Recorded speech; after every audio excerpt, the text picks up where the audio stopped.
I'm running. Good morning. I got 8 inches of snow at home, so this is nice here. How you guys doing? It's Friday. TGI Friday, right? No? What? You're not excited it's Friday? You are a minority in this. You realize that? Okay. What's wrong? What's happening tomorrow? It's so bad. Oh.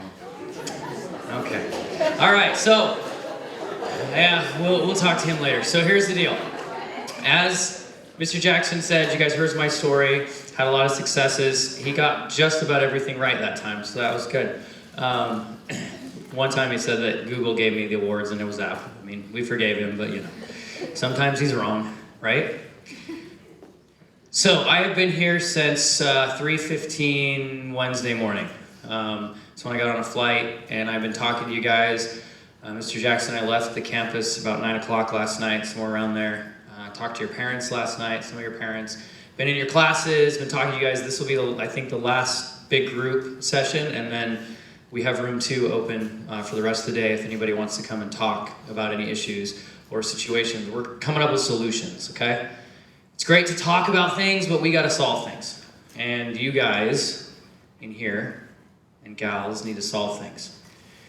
I want to do a couple of experiments. So whenever I speak to people, whether I speak to a group of PhDs and doctors, or I speak to a group of parents, or I speak to a group of kids, I do a little survey, a little profiling to figure out kind of who everybody is, okay? So all you gotta do is raise your hand. There's nothing crazy about this, but we're gonna prove something to everybody. So just answer the questions by raising your hand. In the last 48 hours, have you drank something? Raise your hand. And water counts. We had one of your football players yesterday ask if water counted. Yeah, we'll talk about the football team in a minute. All right. And then in the last 72 hours, have you eaten something? Doritos, anything counts. Okay. Now this one's a little embarrassing, especially for the girls. Okay? But still raise your hand, ladies. In the last month, have you used the toilet? Raise your hand. Have you gone to the bathroom? Okay? Hey, you would think that a month would be like, you know, of course I have. One time I asked a group, like, in the last week, and there were people who were like, I'm like, you are one unhealthy dude. All right, so guess what we just did? We just proved that you're all human. All right? So we can drop the race card, the culture card, the money card. You're all human beings. Now, next thing I want to do. Right here, blue shirt, blue crew. Yeah, stand up for me, buddy. What's your name? Oh, man. Say that again. Shivel? Shivan. Oh, I probably slaughtered it. He's just being nice to me. Girl right there in the back with the pink shirt lettering. Stand up. What's your name? Bea? Okay. Do you know him? Oh, this is the 3rd time I've done this. Do you know her? Do you go to her school? And you don't know her? You don't know him at all. Have you seen him in your halls? Never. You're like walking down, you're like, no. Okay, so you've never seen her either? Wow, this just got really good. Okay, so, do you think she's cute? Like a little bit? A little cute? Yeah! All right, so all that stuff we said about a human project, it's a lie. It's a matchmaking service. So these two are going to be hooked up forever. All right, go ahead and sit down. So you right here. Yeah. Stand up. What's your name? Grena. Okay. You right there with the glasses, sitting next to Mr. Jackson. Stand up. What's your name? Shay? Do you know her? Oh, so she's in your class and you know her. Take lessons. What do you know about her? Besides, she's cute.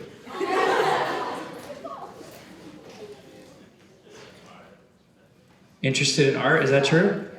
Yeah. Okay. First grade is art class. Oh, so that was... Really?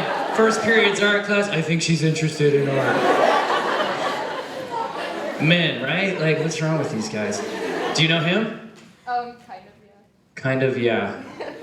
All right, so what's one thing you know about him besides he's tall? He does his homework a lot. He does his homework a lot. Like, does. are you at his house watching him do his homework? Like, through the window? Dude, I think you got one here. Like, how do you know he does his homework a lot? Is it art? He'll have his art open and then he'll have his homework open too. Oh, so he's like multitasking? Yeah. Do you know how rare that is in men?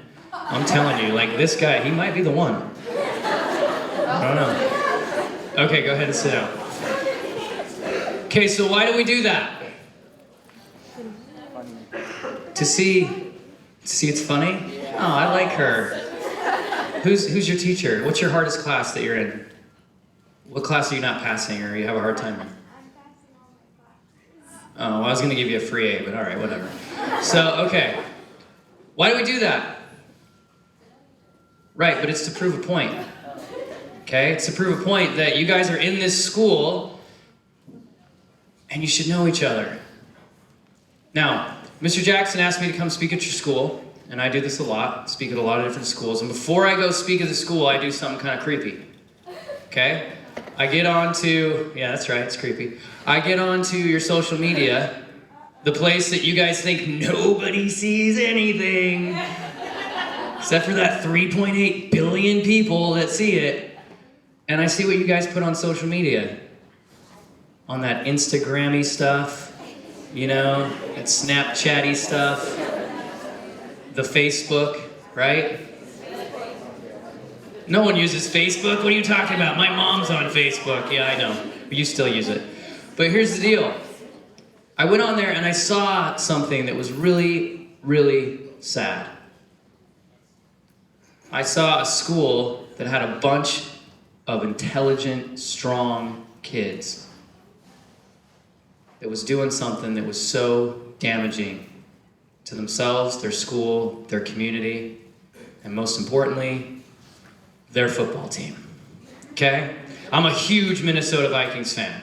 Like, massive. So when I got the email from Mr. Jackson, went to your guys' website, and I saw, bam, Vikings, I was like, these guys are like brothers and sisters from another mother. I like this. This is good, right? And then I went and looked at your football record, and I was like, what the... I was like, this is not the Vikings. We need to do a school name change. This isn't gonna work for me. Okay, so I started figuring out why, what's going on? Do you know that every single one of you are incredibly unique? You are incredibly unique from him, right? Not just by the way you look, but how you think, what you're thinking about, problems you wanna solve, challenges you wanna overcome. Every one of you are unique. What do you think the number one killer for uniqueness is? The thing that just like stops uniqueness in its tracks. School. Dude, you and I need to talk, man. What do you think? Starts with a C. Competition. He wasn't even in my... oh, dude, seriously? You're in every one of these things. You raise your hand. This time you just told your buddy. That's pretty cool, though. You solved the problem. I like that. Competition, right? Competition is the number one killer of uniqueness. Why? Anybody know why? Why? Yes, and what are you doing when you want to be better than everybody else? Who are you focusing on? Who? Everybody else. Because you're comparing yourself to everyone else. There's a junior in here that's going to share a message to you guys in a little bit. Okay? About this exact thing, about comparing yourself to every single other person, and you do it in different ways, but this school's crazy. You guys drive me nuts. You know how you do it? By how many APs you have on your freaking transcript. And you know how seriously you take it? You come into the office, right? You guys are these cute kids walking in the hall. You're so cute and quiet and polite and you're nice. Then you come into the office and you come into the counselor's office and you're like, give me an AP class now.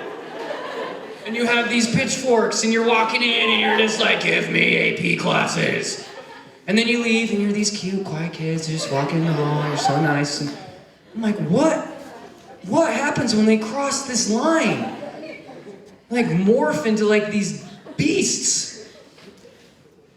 And it's because you're competing with each other. I talked to your parents last night and I found out something real interesting. Do you guys feel like you have peer pressure? Like, be honest, right? A little bit? Like, okay, peer pressure to be smarter and better than the next person so that you can get into Berkeley and they don't? Right, yeah, you do. Don't lie to me. Do you know what your parents have? Peer pressure. You know what some of the parents told me last night? They said, I don't really want my son or well, I'll tell you a story from one parent. Their daughter loves concerts. Their daughter wanted to go to a lot of concerts in the summer, and the parents, are like, hey, you want to go to the concerts? That's fine. You got to do a little work over the summer. So she's a swimmer. She decided to teach 4-year-olds how to swim. Halfway through the summer, she's like, man, 4-year-olds, they should not be swimming. This is horrible. This is not fun, right? But she kept at it. She kept doing it. She made $1,000. She made $1,000, and she got to go to a ton of concerts. Pretty awesome, right? So this parent thinks, that's cool. My kid, I like that. I'm proud of my child. They go to a party with a bunch of other parents from your school, and they're telling them that story. And the mom's really happy, and she's like, yeah, I'm really proud of my daughter. She did something with her life. This is great, blah, blah, blah. And the other parents go, oh my gosh, do you know how good that's going to look on her college transcript? That's amazing. My daughter's got to go teach. My daughter has to go do something. And the parents stepped back and she was like, oh my gosh, I'm a horrible parent because I didn't even think about that. I was just thinking about my kid was getting to go to concerts and it was cool. I'm so horrible. I can't believe that I didn't think about that my daughter should put that on her college transcripts. Same lady's talking about AP classes to this group of parents. And the parents are like, yeah, my kid's got 4 AP classes. They're easily getting into Berkeley. And the mom's like, oh my gosh, I'm such a horrible parent because my kid doesn't have 4 AP classes. Are they not going to get into Berkeley? You know what I told that mom? I said, you're an amazing mom. But that mom was under peer pressure just like you guys are, from other parents. She felt she was being a bad parent because she didn't have enough AP classes. Even your parents have this peer pressure, guys. And you guys are competing and you're studying right now. You have your books open while we're talking. Right? Because you're so freaking competitive. Nobody else can get your seat. Because you think that's the only way to success. Okay, you heard my story, all the stuff, 9 cars, big house, lots of money, blah, blah, blah. Hottest wife on the planet, Which is true, she's the hottest girl on earth. Inside and out. But here's the deal, right? You heard all that stuff? You guys want to know my college story? Didn't go. You guys want to know my GPA? 2.9. And I cheated and lied in maybe 1 or 2 classes. Not condoning that. Please don't do that. As Mr. Jackson just looked at me and was like, no, don't say that. Right? But that was my road. And guess what? I'm pretty darn successful because who's holding the mic and who's not, right? Okay? So there are different ways to get to where you want to go, but there's only one way to be happy. Okay? I went on a 4-year journey to figure out how to be happy. And I was traveling the world, doing all these things, and then guess what? I got done and I was sitting in a room and I was like, happiness is right here. And I just wasted all that time trying to figure out where it was, and it was right here. I was incredibly competitive. Almost heartless competitive. I had a little bit of a reason, right? Kind of a crazy childhood. They told me I'd never be anything, never amount to anything. But I was incredibly competitive. I woke up one morning with no friends and a lot of money. One of the people that I looked up to died about 3 months ago with $400 million in his bank account. Not one person came to the hospital. Not one person went to his funeral. Guys, there are so many different roads to success. It's not just getting into Berkeley. It's not just getting into a certain college. It's not just how many AP course credits you have. It's about being a team. It's about being a community. And this is your community. This is where you live. And if you're not talking to each other, if you're not liking each other, if you're not helping each other, if you're not finding out you're in your freaking same class and you don't even know who each other are, that's a problem, guys. Right? This isn't a university with 22,000 students in it. This is a high school with 2,000 people. It's not that hard to meet that many people. not over a 3 or 4 year period of time. But you guys have to stop focusing so much on being better than this other person and just being the best you can be. That is the secret to being happy, is being the best you can be. And there's never an end to that because you're always working on it. Right? Yesterday, I gave this talk. I don't know, maybe yesterday's talk was better than today's. I don't know. But I feel like today's is the best possible for this audience, for you guys right here. It's the best I can give you today, right now. Now, bell's going to ring in 2 minutes. I can sign a little paper so you're not in trouble, so don't jump up when the bell rings because I want you guys to hear a message from one of your classmates. I want you guys to realize that who you are is good enough.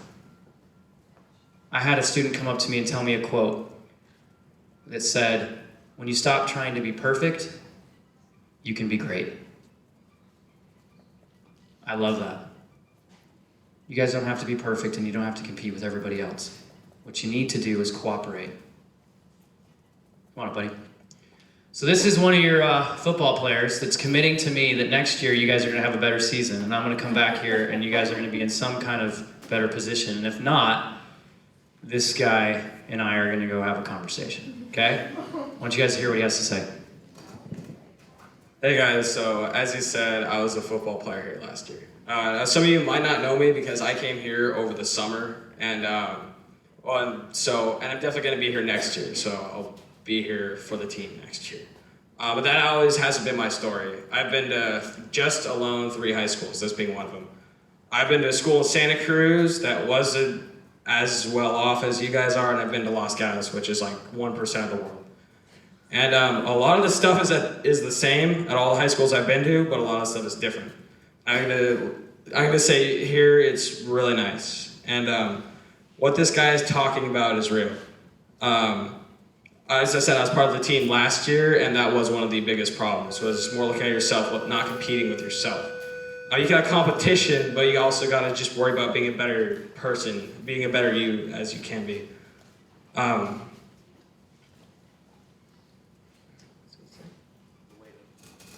Oh yeah, I wanted to start off by saying, for the incoming guys, I see you guys out there. I see a couple of you guys walk in. You guys come into the weight room, you guys see us older guys up there, pushing ourselves. That could be a lot of weight for some of us, for some of us not as much. And I remember being a freshman looking up and seeing, how is he doing that? This freaking freak in nature putting up 400 pounds, how in the hell is he doing that? And I looked at myself not too long ago and I saw myself in that person and I realized that everyone has to start off somewhere.